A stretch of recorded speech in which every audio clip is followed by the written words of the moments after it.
Merci beaucoup. Voilà. Alors, j'aimerais vous parler de fruits ce matin. Produire de bons fruits pour révéler la gloire de Dieu, pour répandre en tout lieu le parfum de sa bonne connaissance.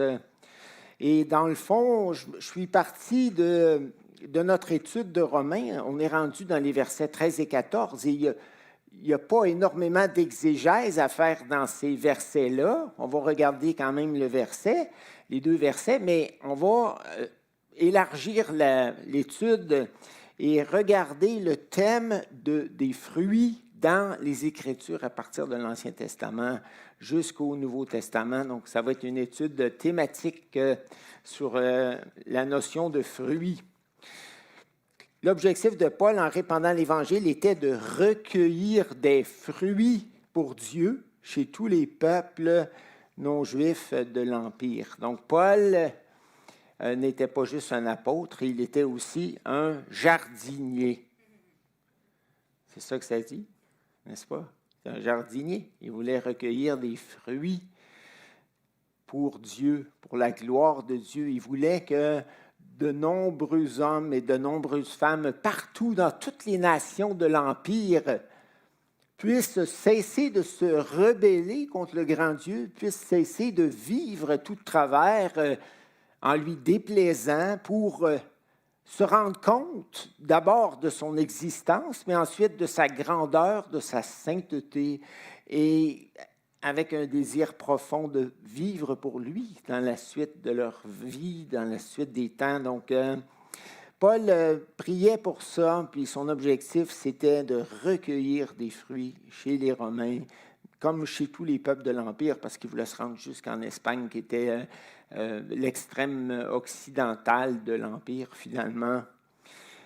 Et le verset 14 n'est pas là dans le fond, mais ça dit qu'il se devait aux Grecs et aux barbares, aux savants et aux ignorants.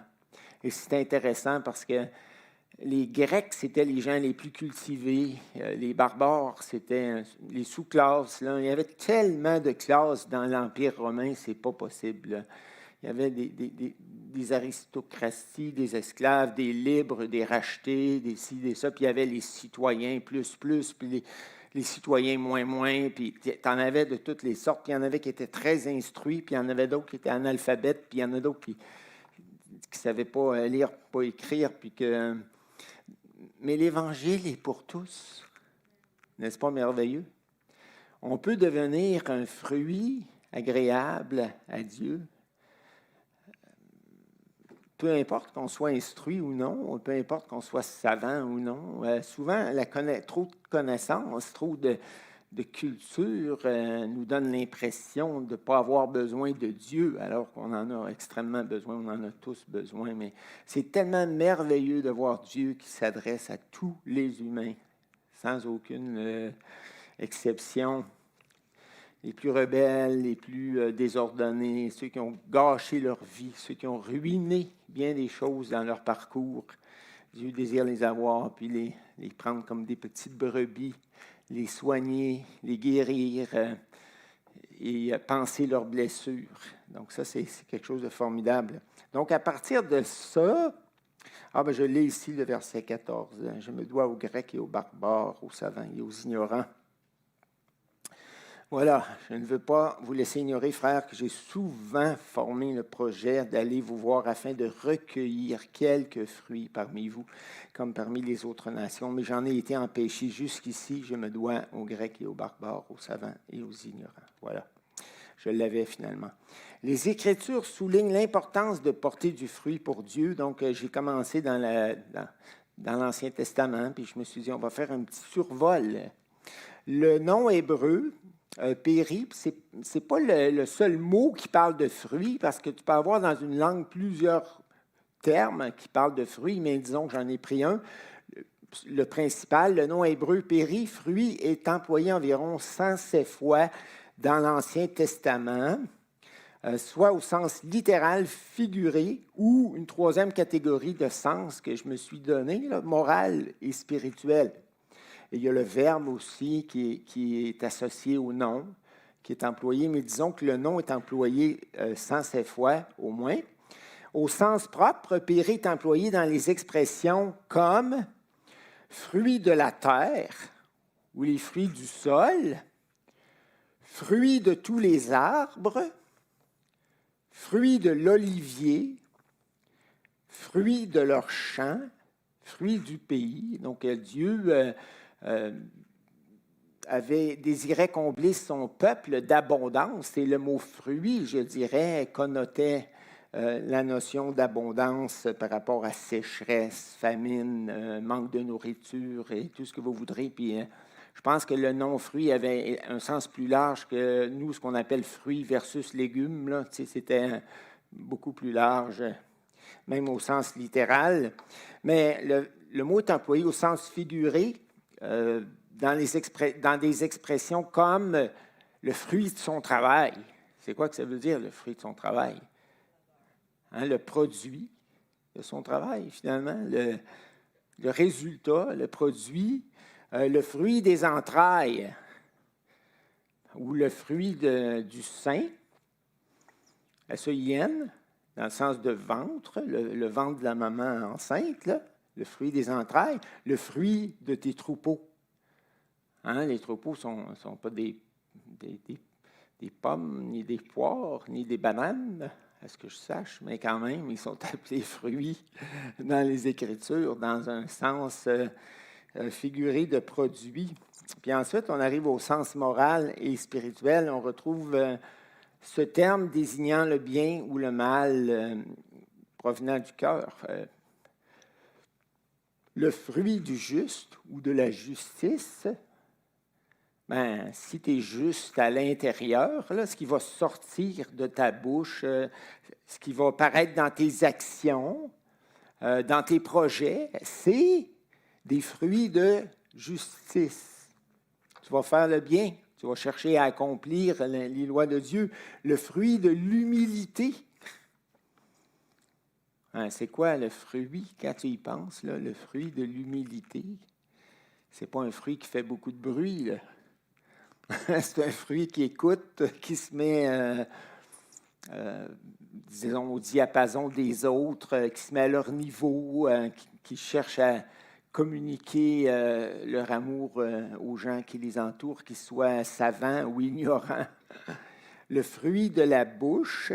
Puis le terme est souvent employé dans le sens négatif aussi.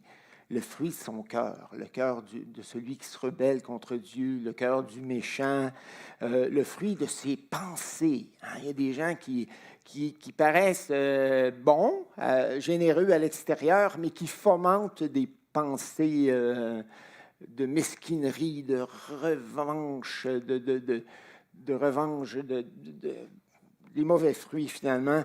Le fruit du mensonge, le fruit de leur voix, le fruit de leur ou de leur voix, bon, de leurs œuvres, pardon, le fruit de leur ou de leurs œuvres. Ça, c'est pas mal avec un sens négatif de péché. J'ai regardé pas mal tous les contextes dans la Bible. Le nom grec karpos, fruit, est employé dans le Nouveau Testament à peu près 56 fois. Donc, quand même, c'est 107 pour l'Ancien Testament, mais il y a beaucoup de livres dans l'Ancien Testament. Là, tu sais, 39 livres, là, quand même. Mais là, tu as 26 livres, il me semble. Hein? Je ne sais pas si je me trompe dans mes décomptes, mais dans le Nouveau Testament, le nom grec karpos, au sens littéral, fruit de la vigne, encore une fois, fruit de ton sein, fruit de la terre, mais beaucoup moins que dans l'Ancien Testament. Parce que dans l'Ancien Testament, Dieu bénissait les gens par des choses concrètes, comme des moissons abondantes et tout. Au sens figuré, fruit de votre travail. Je n'ai pas trouvé beaucoup d'autres choses que ça dans le Nouveau Testament. Puis, au sens moral et spirituel, pas de fruits. Il y a un mot qui dit pas de fruits. Et ça, c'est mauvais. C'est négatif. Si tu ne portes pas de fruits pour le Seigneur, s'il n'y a pas d'œuvre qui sortent de ton cœur, je ne parle pas d'œuvres que tu fais là, pour gagner la faveur de Dieu. En Jésus, tu as déjà gagné la faveur de Dieu. Dieu t'aime. Ce n'est pas pour gagner son amour que tu veux faire des œuvres, mais et que tu veux porter du fruit, mais c'est plus par reconnaissance. Donc, pas de fruits, de mauvais fruits, des fruits dont vous rougissez maintenant que vous êtes croyant. Il y a des choses que vous avez faites dans votre vie de non-croyant que vous aimeriez peut-être pas nous raconter ce matin, publiquement. Je ne pense pas que j'aurais de candidat pour se lever, puis je vous demanderais de me raconter les choses les plus honteuses que vous avez faites dans les coulisses. Je ne pense pas qu'il y ait grand monde ou les pensées les plus tordues là, qui vous sont passées par la tête. Je pense qu'il n'y a personne qui voudrait se lever ce matin. Des fruits qui mènent à la mort. Mais il y a aussi, dans le Nouveau Testament, et c'est l'accent est mis là-dessus, je dirais, sur du fruit. D'abord, porter du fruit tout court, c'est déjà merveilleux. De bons fruits, des fruits de repentance, des fruits pour Dieu. Puis là, je vais vous lire quelques versets parce que l'accent est vraiment mis dans le Nouveau Testament sur les bons fruits. Attendez, j'en ai quelques-uns ici que j'ai pris. Le fruit de la sainteté.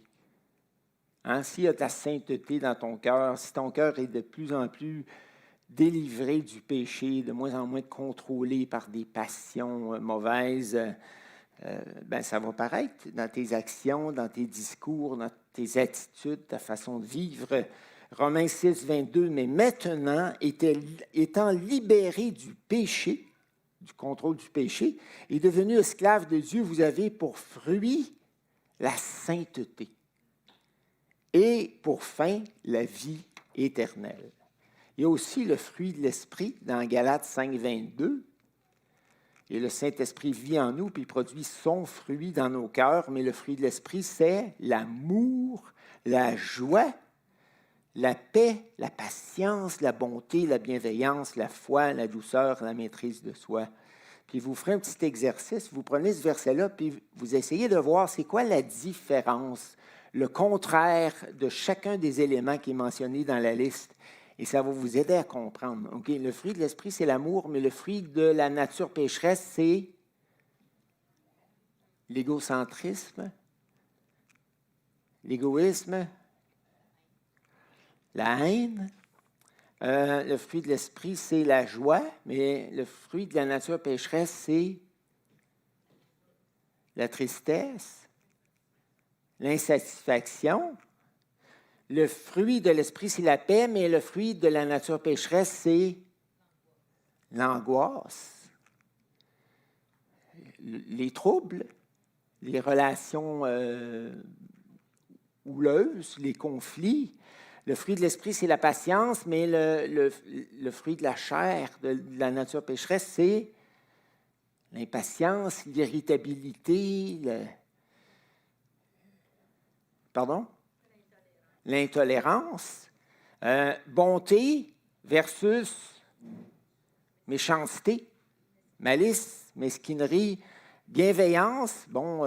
Ça ressemble à bonté, là, mais on pourrait dire être radin, retenir. Il me semble que la bienveillance, c'est de donner généreusement, puis être radin, c'est retenir le plus possible.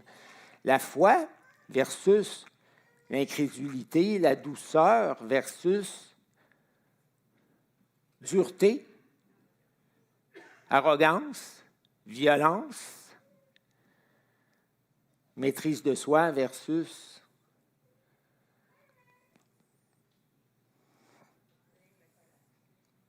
quoi? Manque de contrôle. Le fruit de la lumière, car le fruit de la lumière consiste en toutes sortes de bonté, de justice, de vérité. Le fruit de la justice, le fruit des lèvres qui célèbrent ton nom, dans Hébreux 13, 15. Alors, tout cela m'amène à quelques points théologiques concernant l'usage moral et spirituel des fruits. Premièrement, Dieu désire que tous les hommes se repentent de leur mauvaise voie et qu'ils portent de bons fruits. Matthieu 3, 8, « Produisez donc du fruit digne de la repentance. » Je vous l'ai dit Je vous dis encore que c'est important, puis je vais vous le dire encore dans l'avenir, parce que j'aimerais tant pouvoir vous sauver et vous accueillir dans mon royaume. Donc, produisez donc des fruits dignes de la repentance. Puis la repentance, c'est une tristesse intérieure d'avoir offensé Dieu, qui est accompagnée d'un désir de ne plus l'offenser. C'est aussi simple que ça, la repentance. Ce n'est pas un regret humain, parce qu'il y a des gens là, qui font des gaffes, qui se tapent une bonne brosse la veille, puis qui sont violents, puis là, qui donnent un coup de poing dans le mur, puis le lendemain, ils se réveillent, puis il y a un trou dans le mur de la cuisine. Puis ça se peut que des fois, la maman ait l'œil au beurre noir aussi. Non, mais tu sais, puis là, ils regrettent, puis ils pleurent, puis « Oh, chérie, je ne ferai plus jamais ça. » C'est du regret, ça. La repentance, c'est quand tu réalises que tu as offensé Dieu et que tu en es attristé et que le Saint-Esprit met dans ton cœur un désir de ne plus l'offenser. Donc, ça produit un changement de vie, une transformation. C'est vraiment important. Matthieu 3,10, déjà la cognée, la hache, est mise à la racine des arbres. Tout arbre, donc, qui ne produit pas de bons fruits, des fruits de repentance, dans le contexte, sera coupé et jeté au feu. Ça, vous allez dire, c'est une menace de jugement. Ce n'est pas une menace, c'est la réalité du jugement. Et ce n'est pas moi qui le dis, c'est Jésus qui est doux et humble de cœur qui le dit dans le texte. Alors, c'est à prendre au sérieux. Deuxièmement, Dieu désire transformer les cœurs en bonne terre, afin que la semence de la parole y prenne racine et que nos vies deviennent des champs fertiles pour lui et pour notre plus grand bonheur. Parce que tout ce que Dieu nous demande de faire, c'est pour sa gloire d'abord, mais ça contribue toujours par comment est-ce qu'on dit ça, non? J'oublie le mot, là, par ricochet, à notre bonheur. Luc 8, 14, ce qui est tombé parmi les épines, ce sont ceux qui, ayant entendu la parole, s'en vont et la laissent étouffer par les soucis, les richesses et les plaisirs de la vie et ne portent point de fruits qui viennent à maturité. Luc 8, 15, ce qui est tombé dans la bonne terre, ce sont ceux qui, ayant entendu la parole avec un cœur honnête, un cœur ouvert. L'honnêteté et l'humilité, c'est presque la même chose. Quelqu'un qui est capable de s'humilier, c'est quelqu'un simplement qui pose sur lui-même un regard honnête. Donc, il reconnaît ses manquements, il reconnaît qu'il fait fausse route. Il ne s'entête pas dans son orgueil, dans ses choix personnels, dans sa folie, dans ses voies. Non, il est capable de voir s'il a mal agi, s'il est sur une mauvaise voie, puis il est capable de changer sa trajectoire avec l'aide de Dieu. Voilà. C'est des gens qui retiennent la parole et portent du fruit avec persévérance. Troisièmement, 4 petits points. Si une personne refuse constamment de laisser Dieu produire du fruit dans son cœur, cette personne est condamnée à devenir un arbre stérile. Une autre menace de la part de Jésus? Non, c'est un appel à la sensibilité, frères et sœurs. Et on pourrait l'appliquer aux non-croyants, bien sûr, tout comme la parabole des terres. Là, on pourrait l'appliquer aux non-croyants, mais ce qu'il faut comprendre, c'est que Dieu nous appelle à devenir sensibles à sa voix.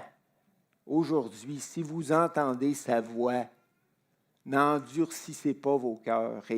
Et on peut être croyant puis avoir été sensible à la voix de Dieu à un certain moment, mais on peut, pour diverses raisons, s'être endurci et on peut être devenu insensible à sa voix de telle sorte que sa parole nous effleure, mais ne pénètre presque jamais dans nos cœurs. On l'entend, ça fait peut-être 10 ans, 20 ans qu'on est dans une église évangélique, on entend des prédications, mais on ne prend pas le temps de les méditer, puis on n'est pas trop intéressé à ce qu'elles nous immerge, vous comprenez, qu'elle fasse partie de nos pensées, qu'elle nous oblige à remettre un peu notre façon de vivre en question. Donc, la sensibilité à Dieu, c'est vraiment important. Puis quatrièmement, et on va, c'est presque terminé avec cela, c'est en demeurant en Jésus qu'il devient possible pour nous de porter des fruits à la gloire de Dieu. Et on va regarder Jean 15 ensemble rapidement, puis parce que c'est un très, très beau texte pour savoir comment porter du fruit, finalement.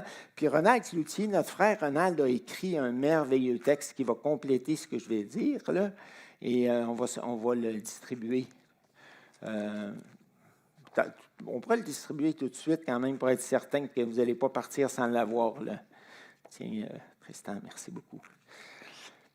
Alors, je vais aborder ce texte-là à ma façon. Là. Ronald l'a abordé à sa façon, qui est une excellente façon.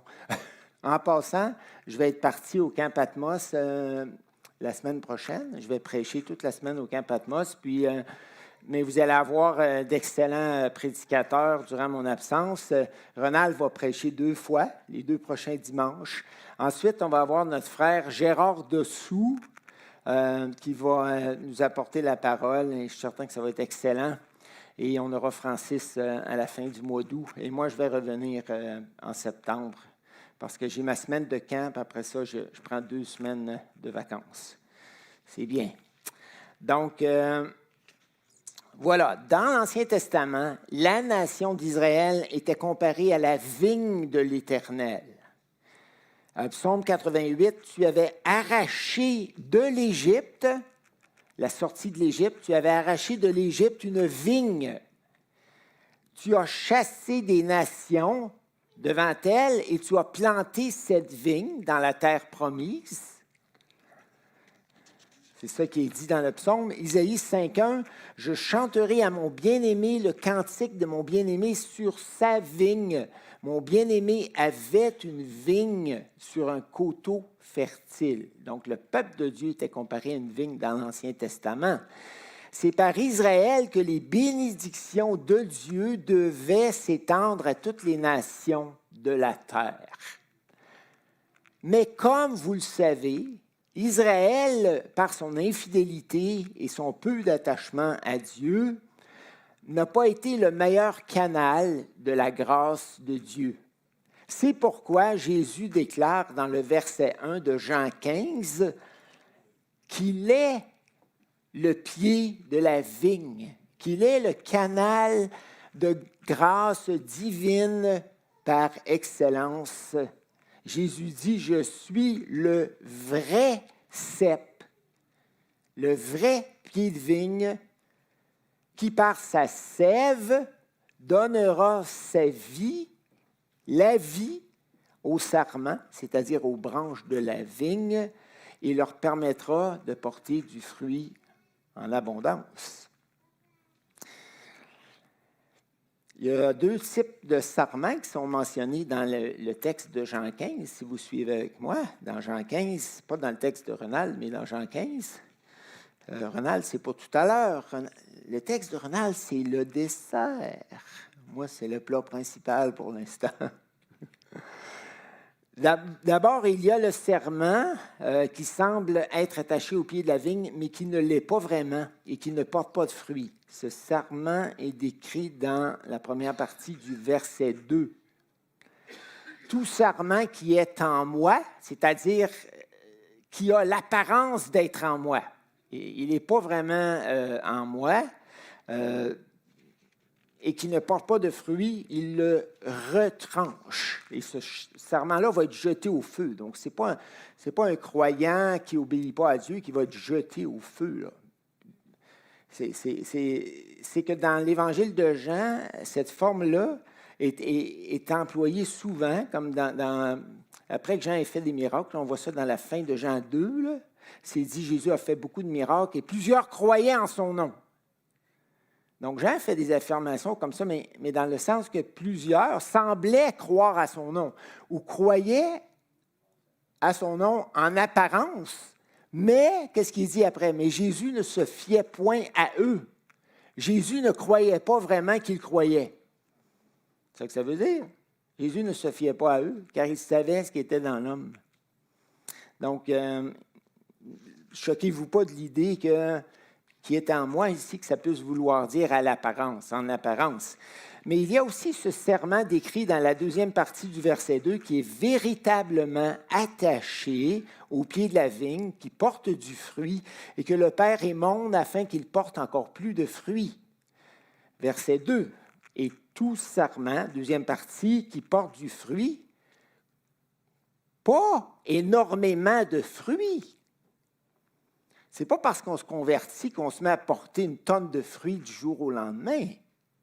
Non, mais ça n'a pas d'importance pour Dieu, parce que Dieu nous a pris comme on était, avec nos défauts, nos mauvaises habitudes, notre ancienne vie, puis là, il nous reconstruit, puis il est conscient que plus on va avancer, plus on va le connaître, plus on va se coller de façon intime à lui, plus on va porter du fruit, mais que ça va prendre un certain temps, puis qu'entre ça, bien, il va y avoir des rechutes, il va y avoir des déceptions, des découragements, mais il n'y a rien dans tout cela qui déstabilise Dieu et qui pourrait nous priver de son amour. Voyez-vous, c'est tellement merveilleux de comprendre la grâce de Dieu, là. Parce qu'une fois que tu as compris la grâce de Dieu, c'est pas que tu trouves une raison pour pécher, c'est pas ça. Parce que le péché te rend malheureux.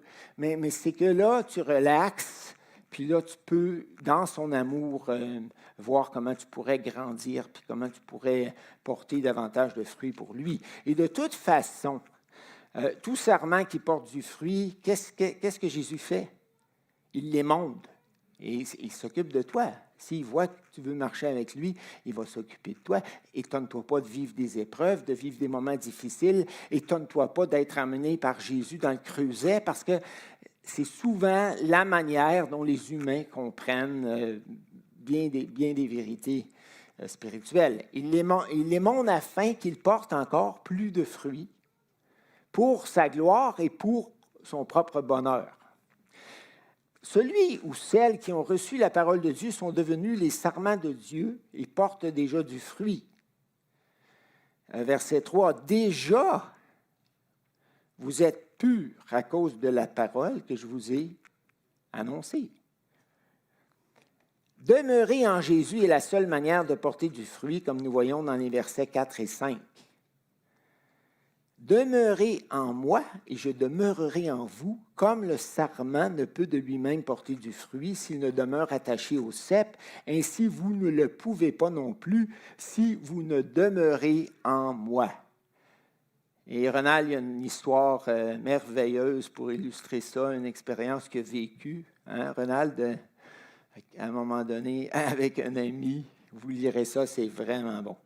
Je suis le cep, verset 5, vous êtes les sarments. Le cep, c'est simplement le pied de la vigne, puis les sarments, les branches. Là. Celui qui demeurera en moi et en qui je demeure, celui qui demeure en moi et en qui je demeure porte beaucoup de fruits. Beaucoup de fruits, car sans moi, vous ne pouvez rien faire. Et demeurer en lui, le laisser demeurer en nous, demeurer dans sa parole, laisser sa parole demeurer en nous, c'est comme de nous mettre à son école, puis d'apprendre à vivre selon Jésus. Il y a beaucoup de gens qui cherchent des spécialistes sur le net, là, qui vont leur montrer à vivre, à mieux respirer, à relaxer, à méditer, à mieux contrôler leurs humeurs, etc. Puis, je ne dis pas que c'est mauvais.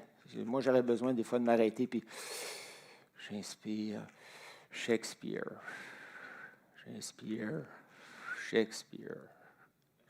Ça fait du bien, de temps en temps. Mais quand même, Jésus, lui, c'est beaucoup plus profond ce qu'il veut faire dans nos cœurs, dans nos vies. Là. C'est parce qu'il peut agir à la racine du mal. Il ne s'occupe pas juste des symptômes. Il va, c'est long notre sanctification parce que Jésus arrache là, le pissenlit par la racine. Il faisait ça chez nous, on habitait dans le nord, là, puis mon père voulait une pelouse parfaite. C'était pas trop écologique, mais dans ce temps-là, on ne connaissait pas ça, l'écologie. Mais puis là, il avait acheté une espèce d'instrument là, avec des pains, des pinces, là, puis on allait chercher le pissenlit très profondément à la racine. C'est moi qui faisais ça. Mais les voisins en avaient tellement que les pissenlits y apparaissaient par centaines. En tout cas. Donc, Jésus fait une œuvre merveilleuse dans nos cœurs. J'espère que vous en êtes conscients. Et c'est pas vrai que vous avancez pas. Moi, ça fait 40 quelques années, là, presque, je m'en vais vers 50 ans de vie chrétienne, puis j'ai avancé.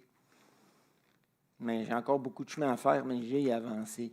Puis c'est merveilleux de marcher avec Jésus. Demeurer en Jésus est aussi une évidence du salut en Jésus-Christ, comme nous le voyons au verset 6. Si quelqu'un ne demeure pas en moi, il est jeté dehors comme le sarment et il sèche, puis on ramasse les sarments et on les jette au feu et ils brûlent.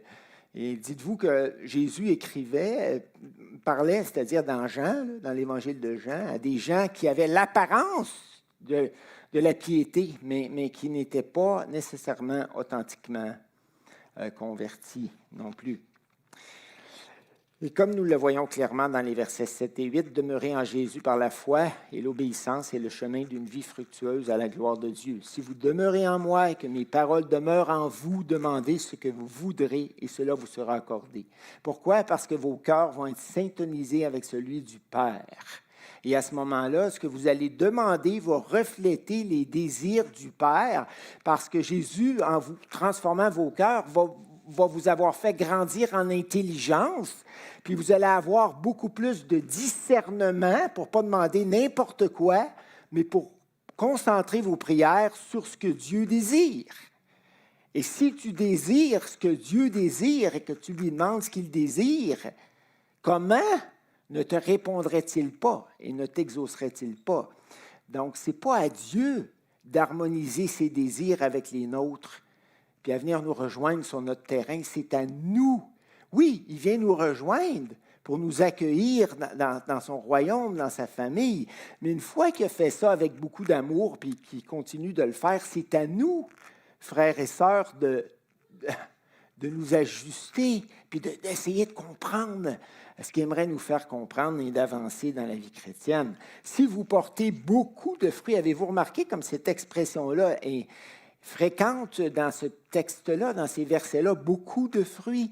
Beaucoup de fruits. Pourquoi beaucoup de fruits? Parce que Dieu est un Dieu grand et que pour être en mesure de répandre sa connaissance, il faut qu'il y ait quelque chose de grand qui se développe dans nos cœurs. Et ça sous-entend que Dieu est capable de faire de grandes choses dans nos cœurs et dans nos vies. Et des fois, on pense qu'on est né pour un petit pain, puis on est pris avec certaines mauvaises habitudes, puis on n'arrive pas à s'en sortir, puis on se dit, ben moi, je pense que je ne deviendrai jamais un grand croyant. Je vais toujours être une espèce de croyant boiteux, là, canard boiteux. Non. C'est pas ça du tout que Jésus a en vue. Il désire qu'on porte du fruit, barbare ou grec, savant ou ignorant, peu importe qui vous êtes, peu importe d'où vous partez, peu importe votre arrière-plan, vos sévismes passés. Dieu a la capacité de vous prendre, puis de vous reconstruire, puis de faire de vous, pas la 7e merveille du monde, mais la 8e. Ah, la 9e, c'est vrai, parce que mon ami Marc Laroux est la 8e, là-bas, dans le fond. Bon, 2 points de conclusion. Et on arrête là. Nous rappeler que Dieu attache une grande importance aux fruits que nous portons pour lui. Philippiens 4, 18. J'ai tout reçu. Ça, c'est Paul qui dit ça aux Philippiens. Les Philippiens étaient très, très généreux envers l'apôtre Paul, puis il l'avait soutenu souvent dans son œuvre, à plusieurs fois, malgré leur extrême pauvreté, parce que quand tu lis 2 Corinthiens, chapitre 8, tu vois que les chrétiens de la Macédoine étaient plongés dans une extrême pauvreté, mais néanmoins, la grâce de Dieu était agissante dans leur cœur, puis ils donnaient au-delà de leurs moyens, là, comme la pauvre veuve. Donc, Paul dit, j'ai tout reçu de votre part, là, et je suis dans l'abondance. J'ai été comblé de biens en recevant par Épaphrodite ce qui vient de vous. Donc, Paul était très reconnaissant aux Philippiens pour les dons qu'il leur avait fait parvenir. C'est pas pour ça qu'il les aimait, là, mais vous allez voir la suite du verset. Puis il dit, ce que vous m'avez donné et que j'apprécie énormément et qui me permet de continuer l'œuvre de Dieu, même dans un contexte d'abondance que je n'avais pas demandé nécessairement à Dieu. Aux yeux de Dieu, là, ce que vous m'avez donné, c'est comme un parfum de bonne odeur. Ça fait référence au sacrifice de l'Ancien Testament. Hein? Certaines offrandes qui dégageaient un parfum de bonne odeur et qui rendaient Dieu propice à son peuple. Un sacrifice que Dieu accepte, mais non seulement qu'il accepte, mais qui lui est agréable. Est-ce qu'on peut plaire à Dieu? Est-ce qu'on peut réjouir le cœur de Dieu? Est-ce qu'on peut être agréable à Dieu? Est-ce qu'on peut réjouir le Saint-Esprit? On sait qu'on peut l'attrister par certains de nos comportements, certaines de nos attitudes, mais est-ce qu'on peut réjouir le ciel? La réponse est oui. Il y a plus de joie dans le ciel pour un seul pécheur qui se repent que pour 99 personnes qui se pensent justes et qui ne produisent pas de fruits dignes de la repentance. Mais il y a aussi plus de joie dans le ciel pour un seul croyant qui se consacre à Dieu et qui s'attache à lui sérieusement, intimement, que pour 99 croyants qui vivent à moitié pour Dieu, à moitié pour le monde, à moitié pour eux-mêmes. La part est tellement divisée entre tellement d'intérêts qu'il ne reste pas grand-chose de plus que des miettes pour Dieu. Alors ça, c'est la première vérité. Pensez aux fruits que vous portez comme à un parfum de bonne odeur, un sacrifice qui est agréable à Dieu. Puis deuxièmement, et on termine avec cela, nous rappeler que Dieu est la source ultime de tout bon fruit.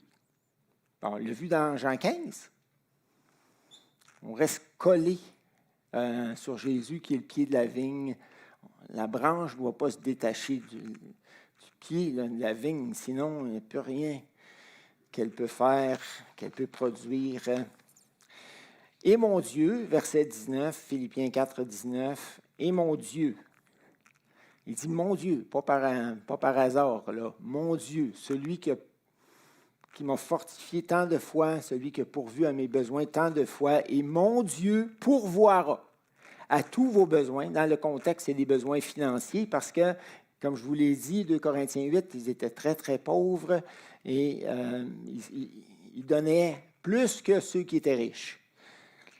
Et Dieu pourvoira à tous vos besoins selon quoi? Selon sa richesse. Oh, tu n'as peut-être pas beaucoup d'argent, mais ton papa céleste est le banquier, le propriétaire de la banque. De la banque provinciale, nationale, internationale, planétaire, interplanétaire, galactique, extragalactique. Tout lui appartient. Et ce que les humains ont, et donc, ce dont ils jouissent, et même les anges bons et déchus, peu importe, là, c'est Dieu qui leur a confié, mais tout appartient à Dieu. Dieu n'a jamais renoncé à son droit de propriété. Dieu pourvoira à tous vos besoins personnels et aux ressources nécessaires pour porter du fruit selon sa richesse. Et la question, ce n'est pas de sombrer dans le prosperity theology. Je donne 10 $ à Dieu, il m'en redonne 100. Je prends le billet de 100, je le donne, et il m'en redonne 1000. C'est pas comme ça, là.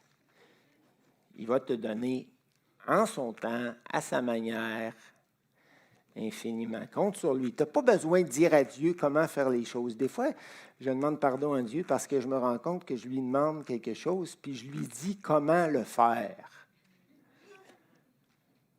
Dans les détails. Puis quand le faire. Puis après ça, je me repens, puis je dis, Bernard, Qu'est-ce que tu fais là? Tu n'as pas besoin de dire à Dieu comment faire les choses. Il le sait infiniment plus que toi. Il sait le bon temps. Il sait quoi te donner, quand te le donner, etc., etc. Fais-lui confiance, fais confiance à son amour, fais confiance à sa sagesse. Puis tu vas être pas mal moins frustré de cette façon-là que si tu t'accroches à tes petits désirs humains. Parce que tes désirs là, qui ne sont pas comblés deviennent des frustrations. Et les frustrations te plongent dans la déprime, mais si tu restes là-dedans, bien, ça va te plonger dans la dépression. C'est aussi simple que ça. Tout fruit que nous portons doit contribuer à glorifier Dieu. Verset 20 de Philippiens, à notre Dieu. Voici, il dit, et mon Dieu pourvoira. Puis après, il dit, et à notre Dieu et Père, soit la gloire au siècle des siècles. Amen. Pourquoi est-ce qu'on devrait porter du fruit, frères et sœurs? Pourquoi est-ce que les gens devraient nous regarder et dire, wow, quel bel arbre fruitier! Quel beau fruit dans la vie de cette personne-là, quel rayonnement, quelle joie, quelle paix, quel amour.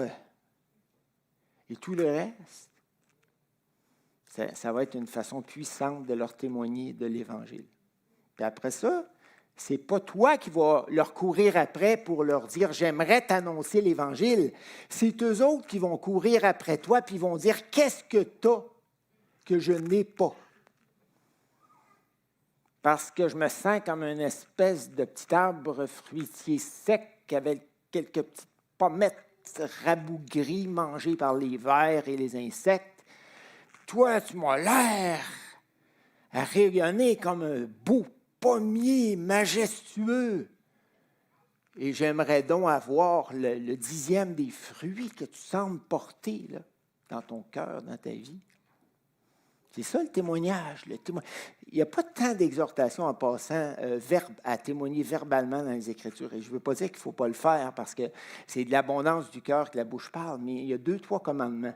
Mais tous les autres commandements sont sur la façon de vivre pour que tu puisses attirer des non-croyants à Jésus par ta joie, ta paix, l'amour qui se dégage de toi et tout le reste. Donc, il faut que tu vives quelque chose avec Dieu pour que la présence de Dieu puisse se répandre dans ton milieu par ton entremise. Et ça, c'est ça, porter du fruit pour Dieu. Et comme Ronald va vous le rappeler dans son bel article, lisez-le. Si vous en avez pris une copie, là, lisez-le. C'est très bon. Et méditez là-dessus durant les vacances. Et je vous aime beaucoup. Merci Seigneur pour ton amour. Merci pour tous les frères et sœurs qui sont ici aujourd'hui. Que tu leur fasses du bien à tous. Tu connais leur situation à chacun, leurs besoins, Seigneur, leur détresse, leurs inquiétudes et tout le reste. Et je te prie de les bénir abondamment, de garder leur cœur en paix. S'ils sont tombés, s'ils sont découragés, relève-les par ta toute puissance. Amen.